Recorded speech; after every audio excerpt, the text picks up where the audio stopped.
Congress party के general secretary Tariq Anwar जी हमारे साथ है। सर, मध्य प्रदेश, उत्तर प्रदेश के बाद अब दिल्ली में भी जो है बुलडोज़र चल रहा है। यहाँ पर कहा गया कि अतिक्रमण था, कैसे देखते हैं इसे आप?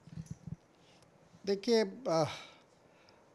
जिस तरह से लगातार जहांगीरपुरी में ये अतिक्रमण के नाम पर जो तोड़फोड़ चल रहा है या जो कार्रवाई चल रही है वो दुखद है, क्योंकि अभी अभी वहाँ जिस तरह से दंगे हुए या जिस तरह की घटनाएं वहाँ हुई उसके बाद फ़ौरन बुलडोज़र वहाँ भेजना और वहाँ के अतिक्रमण का काम शुरू करना, वो एक तरह से ये दर्शाता है कि जो पुलिस है या जो प्रशासन है उसका रवैया भेदभाव वाला है।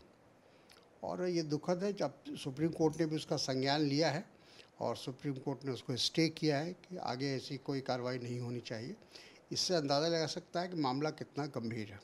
लेकिन जिस तरह से बुलडोज़र चल रहे हैं उसको आप क्या कहते हैं? विपक्ष तो बहुत तीखी प्रतिक्रियाएं दे रहा है। उनका कहना है कि हमने थोड़े दिन पहले देखा, जॉइंट स्टेटमेंट आई थी कि कम्युनल वायलेंस और हेट्रेड का एक माहौल बनाया जा रहा है। वायरस ऑफ हेट्रेड भी जो है कांग्रेस की अध्यक्ष ने कई लेख में था। अब तो ये बात छिपी हुई नहीं है कि ये तमाम चीज़ें जो हो रही हैं इसमें सरकार का संरक्षण है सीधे सीधे।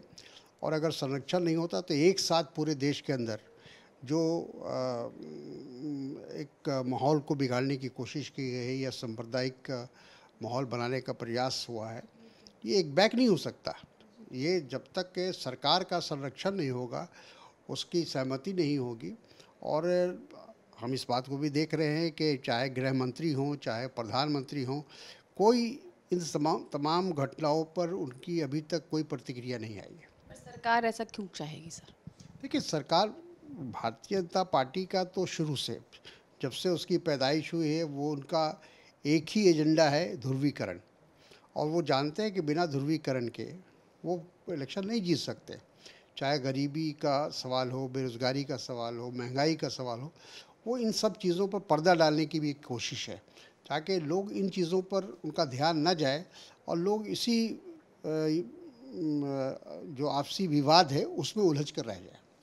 तो आप इसको चुनावों का पृष्ठभूमि देख रहे हैं? बिल्कुल।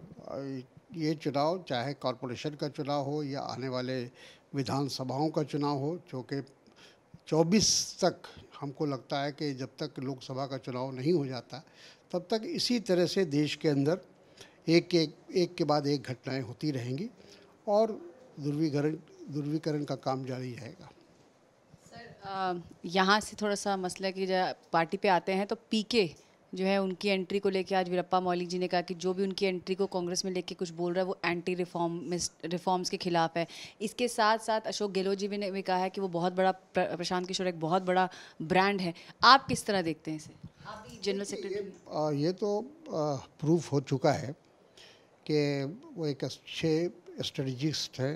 वो जो चुनाव की जिस प्रकार से वो योजना बनाते हैं, वो किसी भी पार्टी के लिए अब तक जो भी उन्होंने काम किया है लगभग हर जगह उनको सफलता मिली है, एक दो जगह छोड़कर।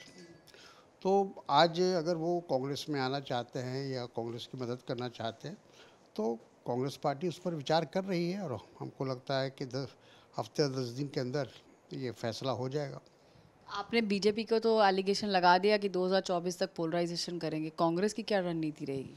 नहीं, हम लोग तो देखिए जो इश्यूज़ हैं देश के सामने, आज सबसे बड़ा इशू है प्राइस राइज का, फिर उसके बाद है बेरोज़गारी का, जो एक तरह से कहा जाए कि असमानता है, अमीरी और गरीबी की जो खाई है, ये सब इशू रहेगा हमारा। मेरा आखिरी सवाल है, इसमें पीके की भी भूमिका रहेगी?